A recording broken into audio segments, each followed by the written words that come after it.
Vamos para a palavra de Deus. 1 João capítulo 3, versículo 11.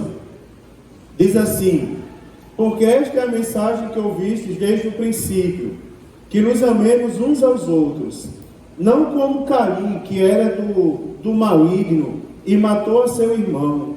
E por que causa o matou? Porque as suas obras eram más, e a do seu irmão justas. Meus irmãos, não vos maravilheis se o mundo vos aborrece. Nós sabemos que passamos da morte para a vida, porque amamos os irmãos. Quem não ama a seu irmão permanece na morte. Qualquer que aborrece a seu irmão é homicida. E vós sabeis que nenhum homicida tem permanente nele a vida eterna. Conhecemos a caridade nisto, que ele deu a sua vida por nós, e nós devemos dar a vida pelos irmãos. Quem, pois, tiver bens no mundo, e vendo a seu irmão necessitado, lhe cerrar o seu coração, como estará nele a caridade de Deus? Meus filhinhos, não amemos de palavra nem de língua, mas por obras e em verdade. E nisto conhecemos que somos da verdade, e diante dele asseguramos nosso coração. Sabemos que, se o nosso coração nos condena, maior é Deus do que o nosso coração, e conhece todas as coisas. Amados, se o nosso coração não nos condena, temos confiança para com Deus, e qualquer coisa que lhe pedirmos dele, a receberemos, porque guardamos os seus mandamentos e fazemos o que é agradável à sua vista. E o seu mandamento é este: que creamos no nome do seu Filho Jesus Cristo e nos amemos uns aos outros, segundo o seu mandamento. E aquele que guarda os seus mandamentos, nele está, e ele nele. E nisto conhecemos que ele está em nós, pelo Espírito que nos tem dado. Amém, queridos? Meus amados, eu comecei o capítulo 3, eu quero terminar hoje. Comecei falando acerca de algumas razões, foi o título que eu dei, para nós termos uma vida cristã pura diante de Deus. E eu disse aos irmãos que o capítulo 3 se divide em 3 partes, 3 argumentos. Primeiro, um argumento moral, não é? Onde fala do grande amor de Deus, da grande obra de Deus, da malignidade do pecado. Segundo, o argumento social, que fala do nosso relacionamento uns com os outros, que foi basicamente o que eu falei semana passada. E o terceiro, o argumento doutrinário, que é o que eu quero falar hoje para os irmãos. Amados irmãos, na semana passada eu falei para os irmãos acerca de aquele que não pratica a justiça, nem ama seu irmão, ele chega a ser comparado como filho do diabo. Lá no versículo 10 diz: nisto são manifestos os filhos de Deus e os filhos do diabo. Terminei semana passada dizendo aos irmãos que tanto os filhos de Deus como os filhos do diabo são conhecidos por suas obras. E nós temos que ter cuidado com o tipo de obra que nós estamos praticando, tanto por palavras, como o nosso pensamento deve ser purificado por meio da palavra, como também nós devemos cuidar das nossas atitudes, né, irmãos? Foi isso que eu comentei semana passada. Agora eu quero mostrar aos irmãos, segundo o argumento de João, que o amor, né, de Deus é evidência da salvação. Quem pratica o amor de Deus, quem tem o amor de Deus na prática, na verdade está fazendo menção, tem a salvação na sua vida. E nessa história do amor, da prática do amor, o apóstolo João agora, ele contrasta, não é, o ódio que havia em Caim, porque a Bíblia Sagrada vai dizer, não como Caim, que era do maligno e matou seu irmão. Aí a mesma Bíblia diz assim, e por que matou? Aí diz, porque as suas obras eram más e a do seu irmão justas. Então, o João agora ele vai contrastar, vai fazer um contraste, aliás, do ódio de Caim, que é o protótipo do mundo, né? Se a gente prestar atenção, as obras do mundo são mais semelhantes às obras de Caim. Ele vai fazer um contraste entre as obras de Caim e também o amor de Cristo. que deve ser o amor da igreja. A igreja não pode perder o foco do amor de Deus na nossa vida. E o amor de Deus é o quê? Amar Deus de toda a tua alma, coração e entendimento, e ao próximo como a si mesmo. Não é? É o mandamento de Deus, são os mandamentos de Deus maiores para a igreja. E nisso tudo se resume os mandamentos de Deus. A igreja precisa entender, nós que fazemos parte da igreja, que o amor se resume, irmãos, na prática do bem. E tem algumas coisas fortes aqui, porque a Bíblia diz que qualquer que aborrece seu irmão é homicida. Você vai ver o que a Bíblia chama aquele que aborrece os irmãos. É um homicida. E a Bíblia diz que os homicidas não terão partes naquele grande dia. Então, o que nós temos aqui, irmãos, é que uma pessoa não precisa ser homicida para pecar, não é? Dentro do coração, o ódio corresponde ao homicídio. Mas também ela nem precisa sequer odiar o irmão para cometer pecado. Basta ela ter o ódio guardado no coração e ser indiferente à necessidade dos irmãos. Por exemplo, toda igreja tem uma pessoa que se destaca de dar trabalho. Eu não sei quem é a nossa. Vamos ver quem é a nossa, depois eu vou ver quem é. Mas toda igreja tem um personagem. Lá em Parnamirim tinha Almir, nunca mais eu falei de Almir aqui. Né? Tinha um abençoadozinho que ele ficou problemático da mente, porque o sonho dele era servir na aeronáutica, só que ele era pequenininho e dispensaram ele da aeronáutica. E ele, não é, ele tinha esse negócio na cabeça. Almir é assim, ó, ele tinha mania de grandeza. Por exemplo, eu fui fazer um estágio no Tribunal de Justiça. O desembargador encerrou a sessão e quando olhei os outros desembargadores tudo rindo. Eu não tinha percebido, mas quando eu olhei, quem é que estava sentado na bancada lá com os desembargadores, inclusive com a toga nos ombros, com aquela capa preta do Batman nos ombros? Almir. Daí os desembargadores estavam tudo rindo. Como ele conseguia fazer aquilo, Marinho, ninguém sabe. Eu casei com Thaísa, Marinho. Um dia o telefone, estava eu e Thaísa no sábado à tarde limpando a casa, o telefone tocou. Aí eu atendi o telefone, aí uma moça disse assim, por gentileza, a senhora Thaísa se encontra?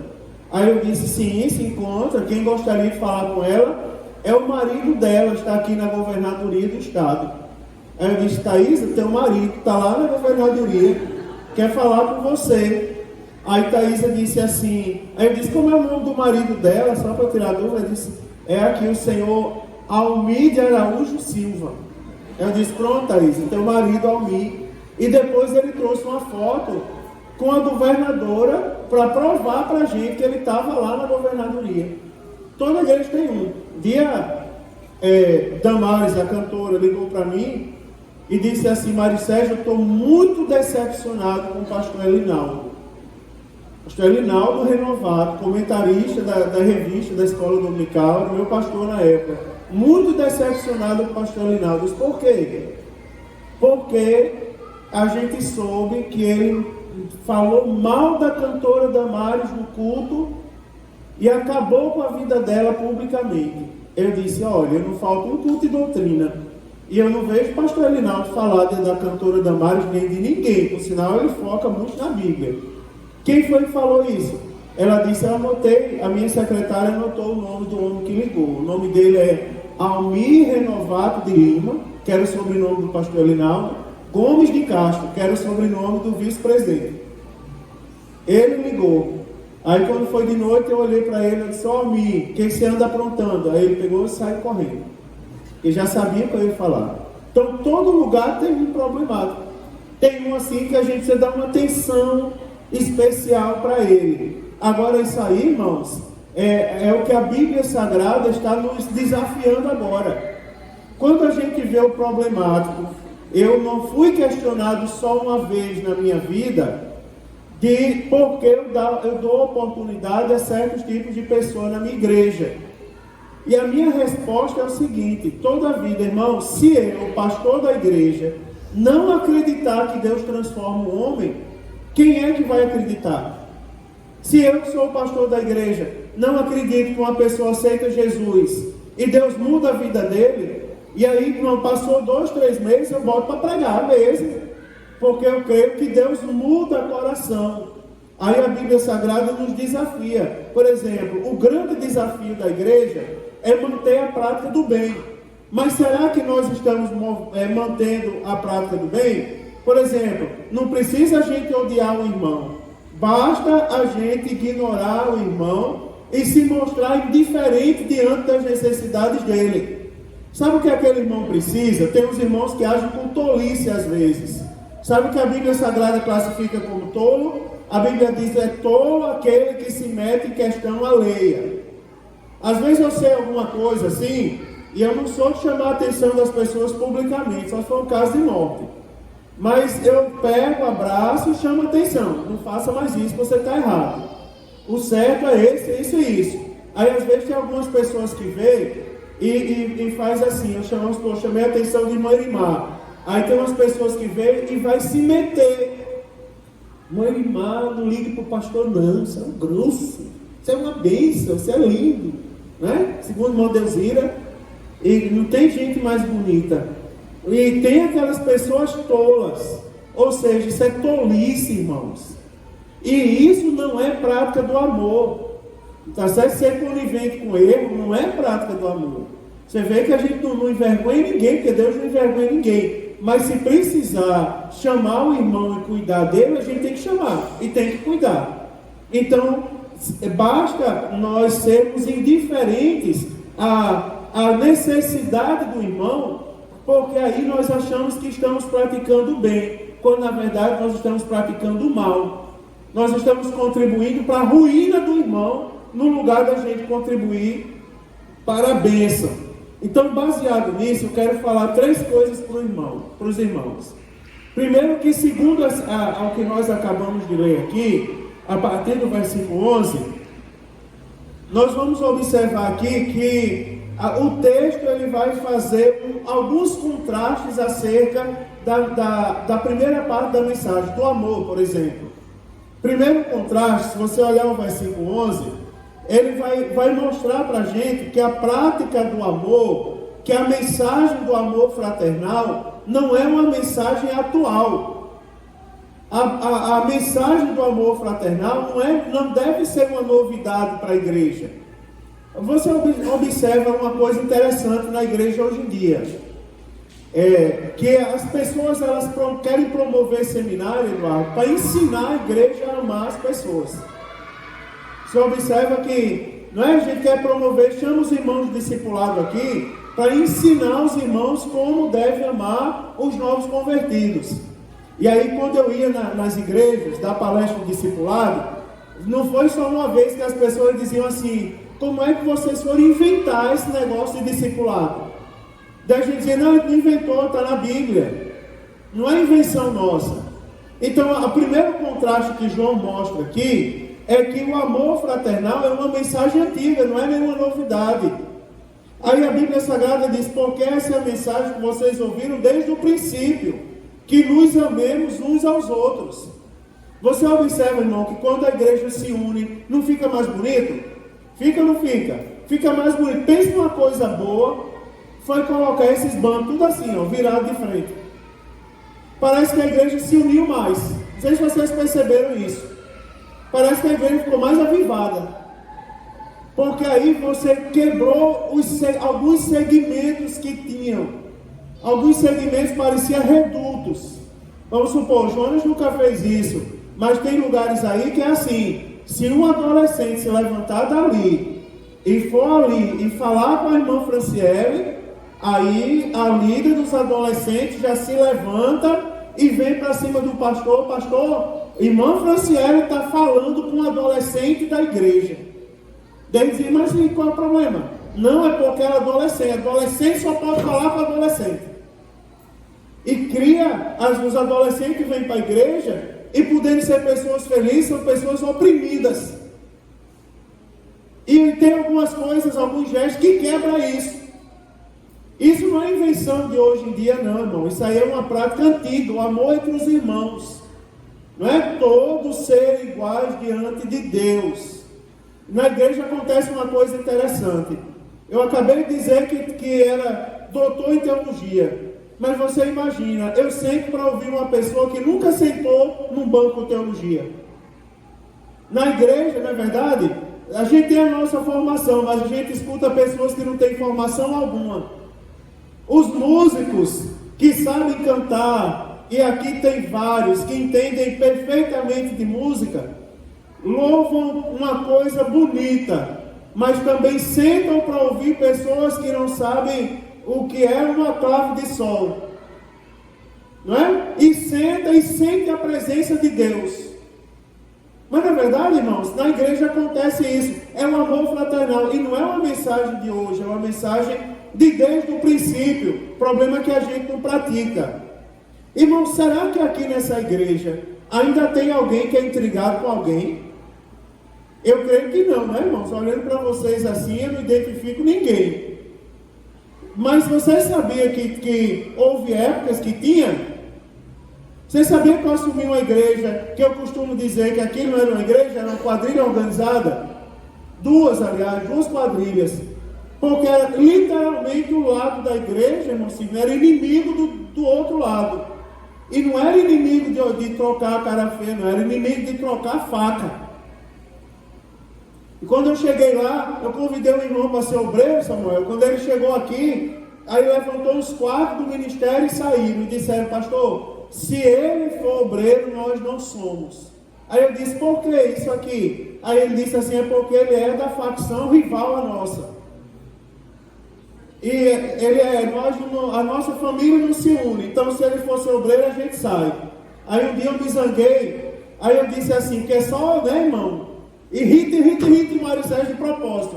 Aí o inimigo sabe de algumas coisas. Eu peguei e disse assim, irmão, eu quero fazer um negócio. Todos os obreiros estão demitidos. Desce todo mundo aqui voltar. Preciso nenhum de vocês. Já pensou, o que, é que a igreja está vendo? Já pensou como era o clima naquele lugar? Irmãos, e tem mais, ó. A gente não, irmão, no céu não entra pecado, fadiga, tristeza, nem dor. No céu não entra intriga nem morte. No céu não entra facção criminosa. No céu entra um povo lavado e remido pelo sangue precioso de Jesus Cristo. Né, irmãos? Que ama a Deus acima de tudo, de toda alma, coração e entendimento, e o próximo como a si mesmo. Esse é o povo que vai morar no céu. Primeira coisa, o amor fraternal é antigo. Segundo, o amor fraternal ele promove o bem, não o mal. O amor não promove o mal, irmão. Você quer ver uma coisa? Para isso, o texto nos traz o exemplo de Caim. A Bíblia vai dizer assim, porque o versículo 11 diz assim, que nos amemos uns aos outros. Aí o versículo 12 diz, não como Caim, que era do maligno e matou seu irmão.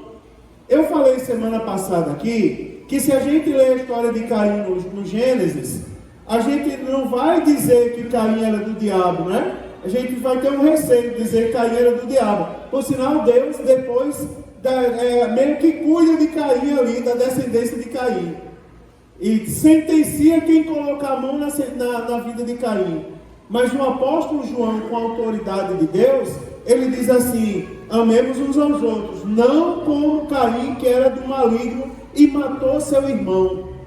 Sabe por que ele diz que Caim era do maligno? É porque pela atitude, pela obra de Caim. Ora, Caim não deveria ser da igreja? Mas você observa, foi que Caim fez, matou seu irmão. Então ele diz assim, e por que causa o matou? Aí ele justifica, porque as suas obras eram mais, e as do seu irmão justas. Se as obras de Caim eram mais, então ele diz que Caim era do maligno.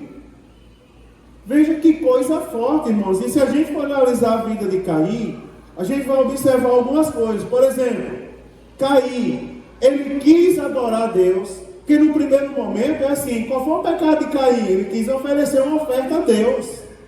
Mas você observa, Caim, ele quis oferecer a oferta a Deus, sem observar os preceitos de Deus. Sabe o que é? Vocês lembram que as pessoas estavam dizendo nas igrejas, que João vem em combate nessa carta? Uma das coisas era que para você ir para o céu não precisava obedecer mandamentos. Olha o que João vai, quem que João vai lembrar? De Caim. Caim quis adorar a Deus, mas não observou os preceitos de Deus. Veja como isso é forte, irmãos, a palavra, como ela sacode a gente por dentro.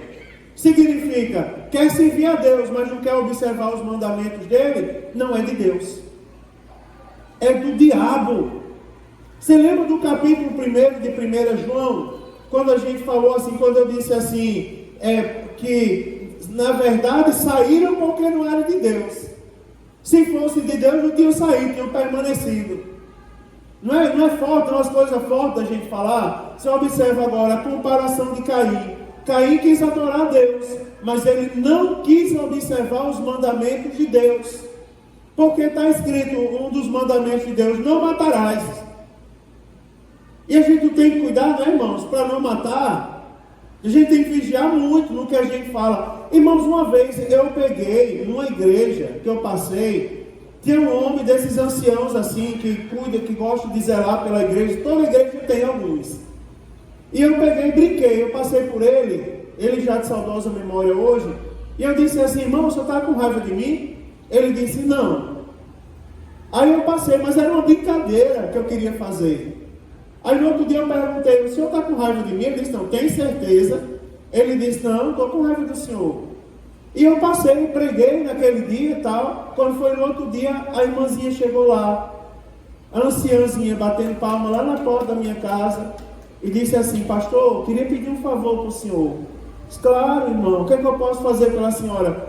Vá lá em casa e dê um abraço no meu marido. Eu disse: por quê? O que está acontecendo com o meu profeta? Aí ela disse assim: é porque o pastor fez uma brincadeira com ele. Eu acredito que o pastor brincou, mas ele levou a sério. E ele está em casa chorando e dizendo assim: ore comigo para Deus revelar o que foi que eu fiz com o pastor, que eu não sei o que eu fiz com ele, que ele está achando que eu estou com raiva dele. Você observa, irmão, a minha intenção era brincar, mas você vê as consequências. Aí eu aprendi, naquele dia tomei uma lição: o pastor tem que ser sério. O pastor não pode pegar o púlpito para contar piada, porque no que ele acha que a piada vai fazer sucesso, alguns irmãos morrem por causa da piada dele. E não é Deus ensinando? Não é Deus moldando a gente? Então, irmãos, a gente tem que ter cuidado, porque Caim quis adorar sem observar os mandamentos de Deus. Sem observar os mandamentos de Deus, ninguém adora a Deus. Sabia? Sem observar, nós louvamos a Deus do jeito que a Bíblia manda a gente louvar. Nós pregamos a palavra do jeito que a Bíblia manda a gente pregar. Nós oramos do jeito que a Bíblia manda a gente orar. Nós temos comunhão com os irmãos do jeito que a Bíblia nos manda ter comunhão. E se a gente passar da Bíblia, é de procedência maligna. Já pensou como é sério? Caim queria servir a Deus, adorar a Deus, mas não queria observar os mandamentos. Aí você observa que nessa história de querer adorar a Deus, Caim queria prestar um culto a Deus, mas o seu coração estava longe de Deus. Ou seja, Caim queria apresentar um culto a Deus sem observar o seu coração. Não nos ensina isso, né, irmãos? Como está o nosso coração? Por exemplo, próximo evento, Eduardo, que eu quero fazer aqui, vou sentar com você, com o Marinho, com as esposas, é um evento para casais. Deus colocou aqui já, na minha mente. Quero compartilhar com vocês, para a gente aperfeiçoar, e vai ser uma bênção, em nome de Jesus. Vamos criar uma seita só de casais. Vai ser uma bênção. Você vai ver, depois eu falo para vocês. Mas você observa, vamos pegar os casais. Você observa, Marinho, os casais em casa brigarem. Um, não é, repudiar o outro em casa, e vem os dois para a igreja cultuar a Deus.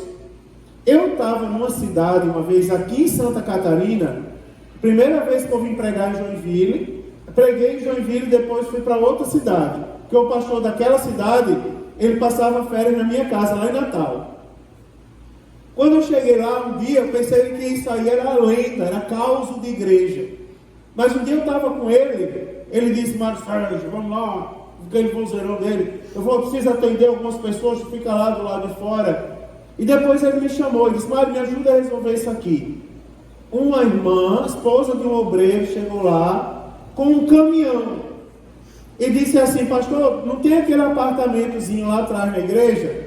eu queria morar lá atrás. Aí o pastor disse assim, mas irmã, aquele apartamento está sujo, faz tempo que ninguém mora. Não tem problema, eu limpo e vou morar lá. Mas por que a senhora tem uma casa tão boa? Aí ela disse assim, pastor, é porque eu não aguento mais.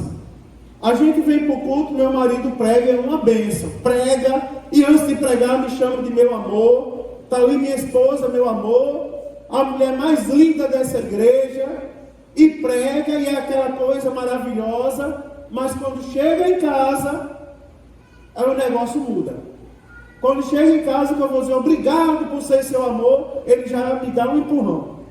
Assim eu quero morar na igreja, porque eu sei que eu vou ser feliz morando na igreja. Isso é interessante, irmão. Você observa que antes da gente cultuar a Deus, a gente precisa examinar o nosso coração. Agora preste atenção que eu não posso criar nenhuma heresia. Não é para alguém chegar aqui em casa e dizer assim, eu não vou para o culto porque meu coração não está bom.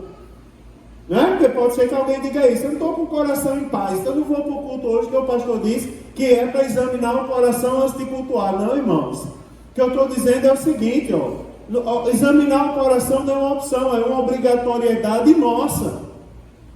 A nossa vida deve estar focada no nosso coração, estar bom e bem. Eu fui celebrar um casamento sábado, e eu lembrei para as pessoas do casamento, que o casamento mais bonito que eu já celebrei na minha vida, a esposa veio numa carruagem puxada por 2 cavalos brancos, aquelas carruagens do Império, e sem exagero, uma carruagem daquela bonita, toda adornada, desenhada, e o noivo veio, quase que entrou na igreja voando, assim, deslizando, uma coisa bonita. Uma semana depois estavam brigando para se separar. Por quê? Aí os irmãos já conhecem a história. Por causa do tal do creme dental Colinos. Lembra? Vocês são mais velhos que eu, do Colinos? Lembra, João? Do Colinos, que é o tubo de metal que a gente pegava o creme dental, né, Tony? E empurrando o creme dental para... Isso é só os fortes que faziam isso, né, Maria?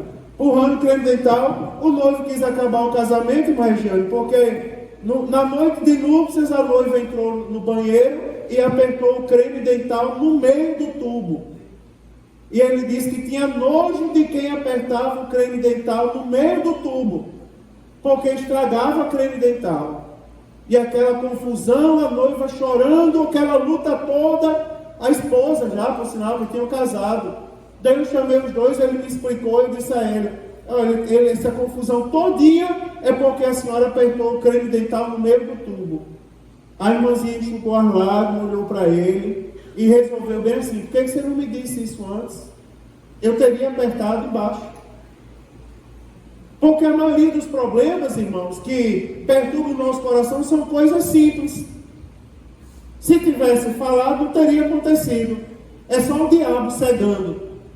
Não é só o diabo ali, ceifando, colocando lenha na fogueira, para ver o fogo pegar, mas não é o fogo do Espírito Santo, é o fogo de palha que destrói. Então, irmãos, aí o nosso coração, nós temos a obrigação de examinar o nosso coração a todo tempo e manter o nosso coração sadio. Há poucos dias uma irmã me perguntou aqui nessa igreja, pastor, eu preguei bem? E a resposta dela, que ela me deu depois, foi igual a resposta do pastor Nirko dos Santos, de saudosa memória. Eu disse assim, irmã, quem sou eu para julgar a pregação da senhora? Aí ela disse, pastor, porque eu tenho obrigação de pregar bem, porque eu já estou na idade de Jesus me levar a qualquer momento. E eu tenho que estar preparada. É exagero da irmã? Não, tem que ser uma preocupação nossa. Nosso coração tem que estar preparado sempre, irmãos. E Deus está vendo o nosso coração. Quer ver? Eu vou adiantar essa história de Caim. Caim quis prestar culto a Deus com o coração cheio de ódio e inveja de Abel. Caim, irmãos, ele deu mais um passo em direção ao abismo, quando ele rejeitou a exortação de Deus. Você vê, Caim era um homem tão prepotente, que depois que ele matou Abel, que Deus apareceu para ele e disse assim, Caim, onde está teu irmão Abel? Olha a resposta prepotente de Caim para Deus. Sou eu o guardador do meu irmão? Como que a pessoa tem ousadia de se dirigir a Deus dessa maneira? Que é quem diz assim, eu tenho a obrigação de olhar para o meu irmão? Criatura, quem perguntou foi Deus. Não é interessante isso? Você vê a que ponto o pecado cega o ser humano. Quer ver uma coisa? Ó? Caim, ele demonstra amor pelas palavras, mas no coração escondia ódio, irmão. Caim, ele revela com isso pertencer ao maligno. Porque a Bíblia diz que as obras de Caim eram mais, e a gente aprendeu semana passada. Os filhos de Deus são conhecidos por suas obras, mas os filhos do diabo também. Então a gente deduz que Caim parecia ser crente, mas na verdade Caim pertencia ao maligno. E João está chamando a nossa atenção para isso. Cada um de nós devemos policiar a nossa vida, para nós sermos vasos na mão de Deus e não instrumento na mão do diabo. Você sabia disso, irmãos? Cada um de nós deve policiar bastante a nossa vida, a nossa maneira de falar, a nossa maneira de se comportar, a maneira, irmãos, de tratar das coisas de Deus. Vocês acreditam que pessoas vêm até mim, e eu vou falar uma coisa para vocês, porque já passou, mas vocês acreditam que a minha pressão subiu, e eu tive que ir no hospital com soro, ninguém soube, né? Só soube meu irmão lá em Natal, e a boca desse tamanho, que 10 minutos minha mãe já ligou para mim também, chamando a atenção, e daqui a pouco o pastor Sérgio já sabia, digo, tá bom, vocês são pior que a rádio peão. Porque a pressão subiu, teve que tomar soro. Porque um servo de Deus chegou para mim e disse, pastor, a partir de hoje eu não faço mais parte da obra de Deus, porque um profeta profetizou para mim e disse, saia da obra. E eu saí da obra. Eu não acredito nisso, criatura. Tu é um conhecedor da verdade, rapaz. Como é que Deus vai chegar para a gente, Eduardo, e vai olhar para mim e para você e vai dizer assim, saia da obra, abandone sua igreja, dê as costas para a sua igreja, dê as costas para os irmãos da igreja? Será que foi Deus que falou isso? O mesmo Deus que agora está falando do amor fraternal, amar o próximo como a si mesmo, aí Ele manda a gente dar as costas? Não, irmão. É por isso que eu estou dizendo, nós devemos policiar o nosso coração, policiar as nossas palavras, policiar as nossas atitudes, para a gente não ser pego no pecado de Caim, que aparentemente era de Deus, mas o seu coração escondia obras do diabo, que foram consumadas. E Caim chegou a matar o próprio irmão Abel, o primeiro homicídio registrado nas páginas da Bíblia Sagrada. Foi um homicídio entre dois irmãos, um crime premeditado entre dois irmãos, um matou o outro. Já pensou coisa terrível? Agora eu vou falar uma coisa para vocês. Quer ver mais um contraste do amor de Deus? É que o amor de Deus, irmãos, o amor fraternal, ele desperta o ódio do mundo. Veja o que é que João diz no versículo 13. E ele fala de uma maneira carinhosa. Você observa, irmã Vanessa, é como se ele estivesse pegando a gente assim e dizendo assim, Eduardozinho, escute o que eu quero lhe dizer, meu amor. Porque João diz assim, meus filhinhos, em algumas versões, meus irmãos. Aí ele diz, não vos maravilheis se o mundo vos aborrece. Me diga uma coisa, é porque o amor fraternal é contraste no mundo. Você observa na igreja, a gente precisa cuidar da necessidade dos irmãos, aproximar os irmãos de Deus. A gente precisa, né, irmãos, manter a igreja feliz. Afinal, já pensou, se vocês vierem aqui para sair daqui pior do que vocês chegaram? Chegou aqui e encontra o pastor mal-humorado toda hora. Eu sou sério, mas mal-humorado não. Você chegar, o pastor está mal-humorado toda hora, Ana. Enfim, lá vem Ana Paula de novo, misericórdia. Oh, Jesus. Né? Meu Deus, Heloísa. Oh, meu Deus, tomara que essa menina sente bem longe para eu ficar olhando para ela. Já pensou se isso acontecer? Isso é a atitude do mundo. O mundo se contradiz às coisas de Deus. Para o mundo, irmãos, a Bíblia diz que o mundo vos aborrece. Versículo 13. Não vos maravilheis se o mundo vos aborrece. O mundo, cada vez que você se aproximar de Deus, o mundo vai cada vez mais se afastar de você. E vai lutar, vai pelejar, para que você, irmãos, volte a praticar as coisas do mundo. Eu vou lá, meu Deus, irmão Everaldo está precisando de uma palavra. Eu vou lá. Irmão Everaldo chegou agora, pastor, meia-noite e precisa de uma oração. Eu vou me levantar meia-noite para orar. Vem amanhã, meu irmão. Vem amanhã, quero lá sair. Agora eu vou dormir. Agora eu vou, né? Agora tem outras coisas mais importantes para fazer. Não, irmão. Nós somos crentes. É ou não é? Nós estamos na igreja diferente.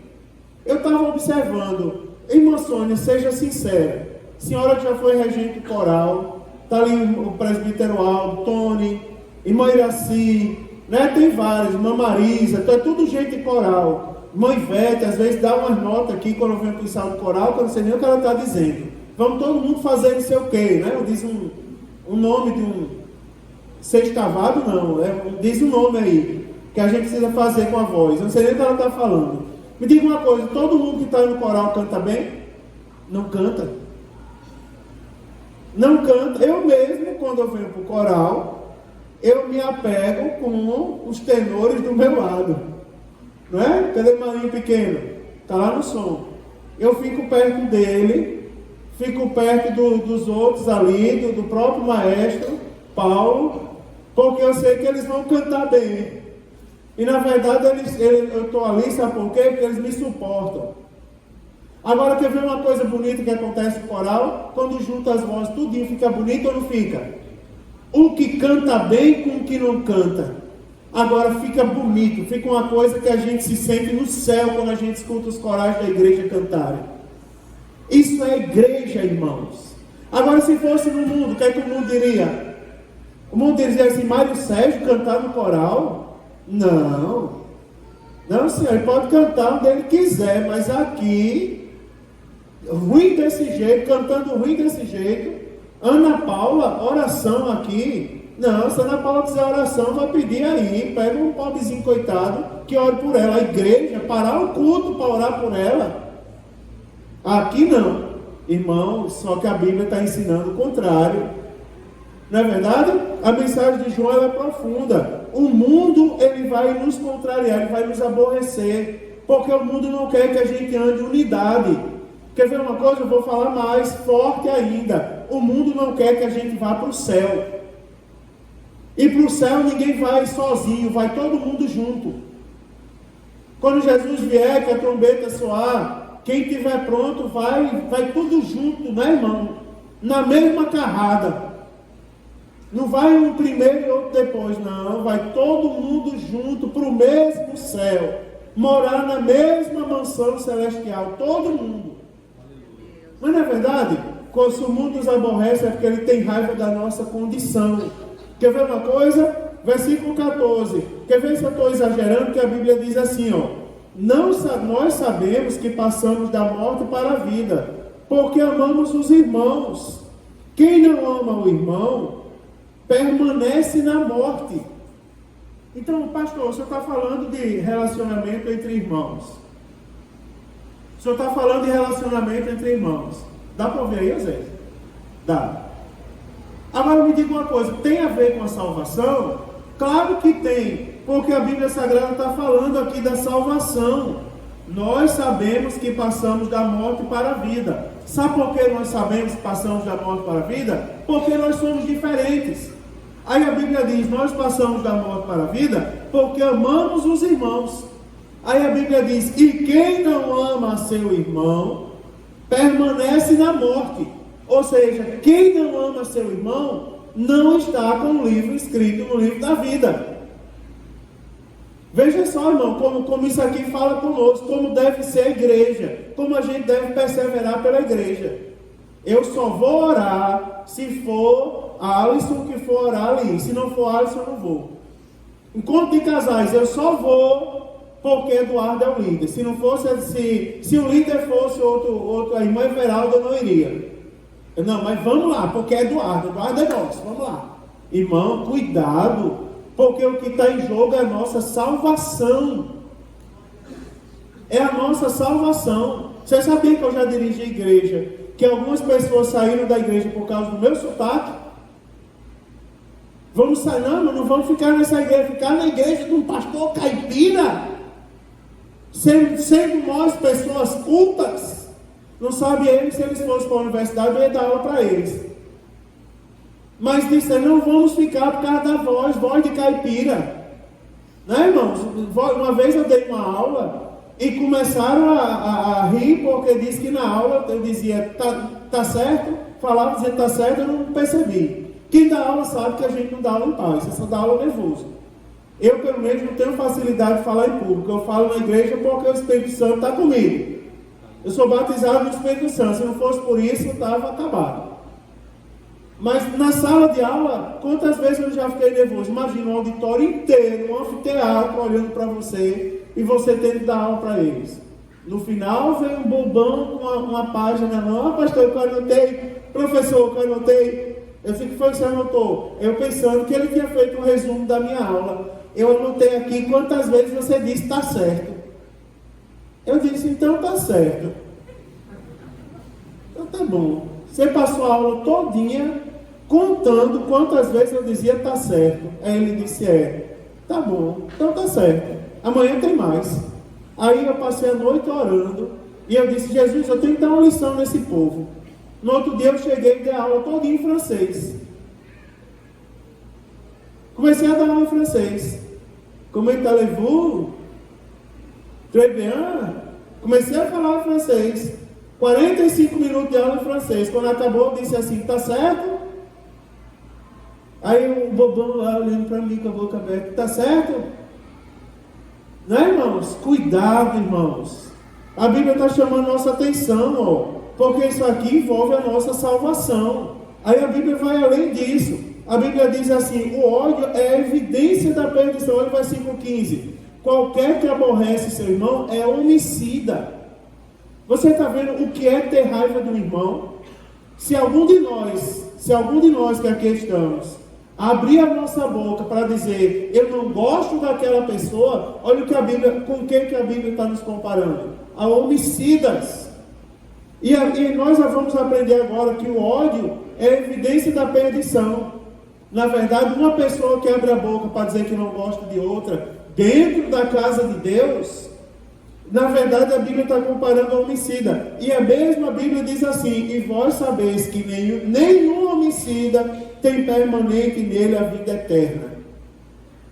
Essa é a palavra que nos desafia. Isso aqui é um desafio para a gente. Quer ver uma coisa? Eu estou falando aqui, a Marinho do outro lado está ouvindo também. Quer ver uma coisa? É bem capaz de amanhã chegar uma pessoa na minha frente para esculhambar comigo.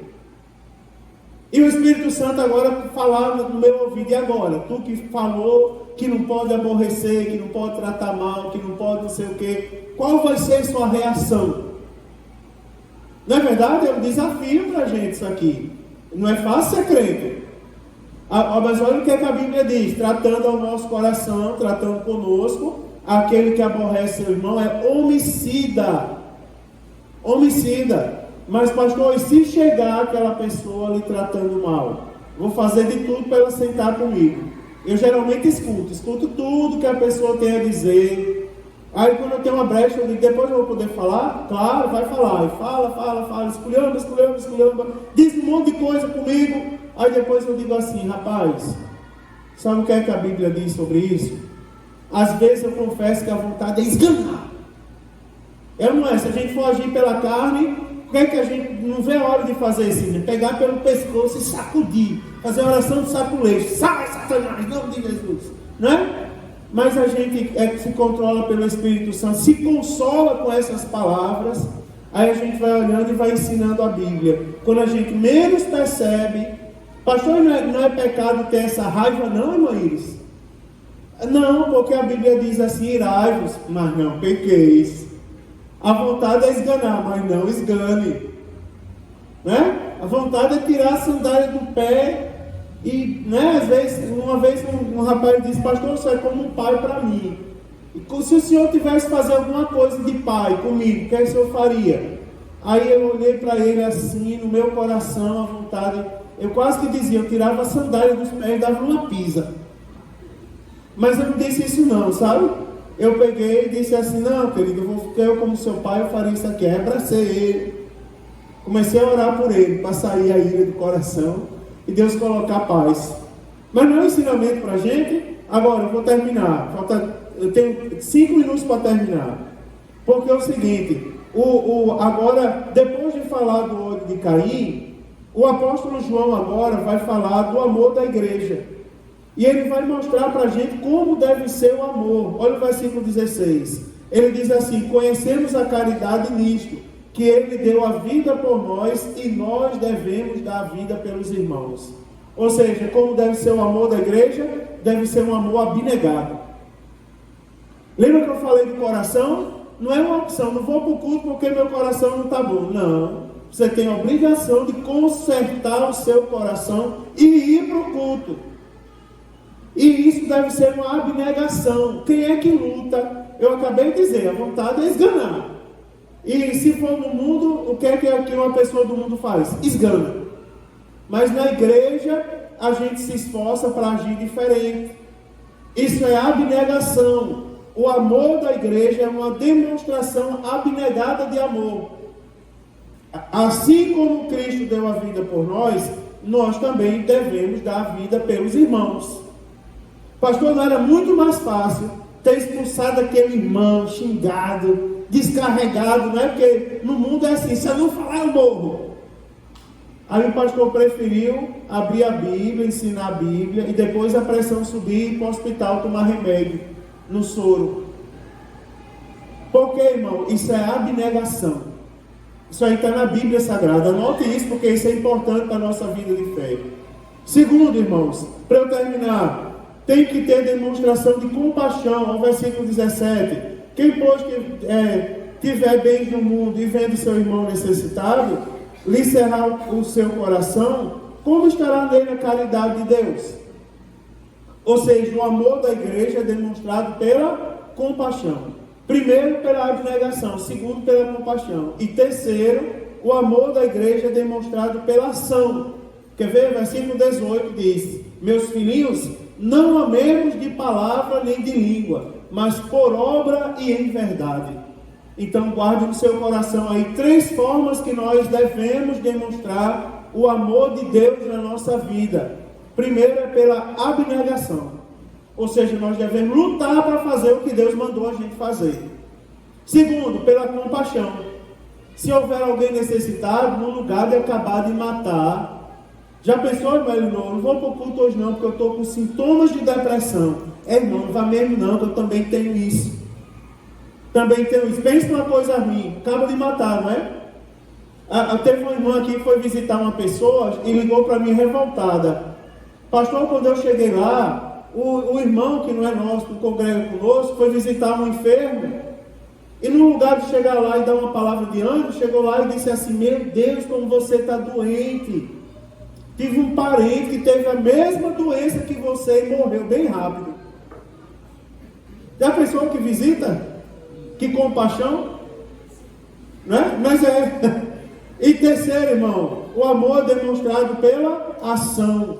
Ou seja, meus filhinhos, não amemos de palavra nem de língua, mas por obra. E agora eu termino falando dos resultados do amor, nos 3 minutos ali. Resultado do amor. Agora eu vou falar dos resultados. Sabe quais são os resultados? Olha aí o versículo 19. Eu vou falar. Primeiro resultado que nós devemos perseguir: a consciência tranquila. Nós andamos na contramão do mundo. E a contramão do mundo traz para a gente, Carol, sabe o que? Consciência limpa. Olha o versículo 19 que ele vai dizer. Ele diz assim, ó. Versículo 19 diz: e nisto conhecemos que somos da verdade, e diante dele asseguraremos quem? Nosso coração. Sabemos que se o nosso coração nos condena, maior é Deus do que o nosso coração, e conhece todas as coisas. Amados, se o nosso coração não nos condena, temos confiança para com Deus. Ou seja, se nós observarmos o que está na Bíblia Sagrada, primeira consequência, vamos lá: consciência limpa. Consciência limpa. Isso é uma das virtudes do Evangelho, não é? Andar de cabeça erguida e de consciência limpa. Segundo, vamos lá: as orações são respondidas. Olha o versículo 22. E falta mais uma referência para terminar, o versículo 22. E qualquer coisa que lhe pedirmos dele, a receberemos. Aí a Bíblia diz, sabe por quê? Qualquer coisa vocês vão receber. Diz assim, porque guardamos os seus mandamentos e fazemos o que é agradável à sua vista. Ou seja, as bênçãos de Deus são asseguradas na nossa vida. Olha o versículo 23 também que diz, e o seu mandamento é este, que creiamos no nome do seu Filho Jesus Cristo e amemos uns aos outros segundo o seu mandamento. Se fizermos isso, a bênção é certa. Ande segundo Deus, porque a bênção é certa. As bênçãos e as misericórdias do Senhor lhe seguirão. Agora eu termino com o terceiro resultado. A permanência é garantida. Quem obedece os mandamentos de Deus permanece. Olhe para mim, irmãos, que eu vou falar para você uma coisa bem rápida. Já passou alguém na sua vida que lhe tentou fazer uma coisa errada? Agora me diga uma coisa, antes de vocês responderem. Aonde está essa pessoa hoje? Qual foi o resultado dela? Se cumpre ou não o que está escrito no Salmo 1? Não são assim os ímpios, antes são como a moinha que o vento dá e espalha. Ou seja, não dão em nada, se dispersam. A Bíblia diz, não se perturbe com os que praticam iniquidade, nem tenha inveja dos que irritam ilicitamente. A Bíblia diz, porque cedo ou tarde Deus vai ter com eles. Não é assim que diz a Bíblia? Agora, quem obedece os mandamentos, a permanência é garantida. Olha o versículo 24 e eu termino aqui. Versículo 24 diz, e aquele que guarda os mandamentos, nele está, e ele nele. Olha como é bonito isso. Eu tenho certeza que Jesus está comigo. Sabe por quê? Porque eu guardo os mandamentos do Senhor Jesus. Eu estou nele e ele está em mim. Ou seja, eu estou com os pés firmados na rocha. Aí o versículo 24 ainda diz assim, e nisto conhecemos que ele está em nós. Aí a Bíblia diz, pelo Espírito que nos é dado. Sabe por que ainda tem o Espírito Santo nessa igreja? Batizando no Espírito Santo. Eu posso citar, Joãozinho, você? Posso? Eu soube que Joãozinho acordou e disse para a mãe que ia ser batizado no Espírito Santo naquele dia, que queria ser batizado. Se preparou, veio para a igreja, buscou. E no culto inteiro, inclusive na gravação da mensagem, você vai ouvir a mensagem sendo pregada e um glória sendo dado ali. Glória a Deus! Glória a Deus! Glória a Deus! Sabe o que aconteceu no final? Foi batizado no Espírito Santo. Sabe por que ainda tem o Espírito Santo nessa igreja? Porque essa igreja ainda para ouvir os mandamentos santos do Senhor Jesus. Aleluia. Pastor é doido? É não, meu irmão. Pastor é doido? Não é não. Isso não é loucura do pastor não, meu irmão. Não, o pastor é perturbado, persegue o povo, não. A Bíblia diz assim, nisto conhecemos que estamos nele. Aí a Bíblia diz, se você olhar o Espírito, versículo 24, é Espírito com E maiúsculo. Aí a Bíblia diz, pelo Espírito que nos é dado. Sabe por que o Espírito Santo ainda vem aqui nessa igreja, irmãos? Porque aqui tem mandamento da palavra de Deus. Aqui o povo ama sentar. As nossas escolas dominical estão uma bênção.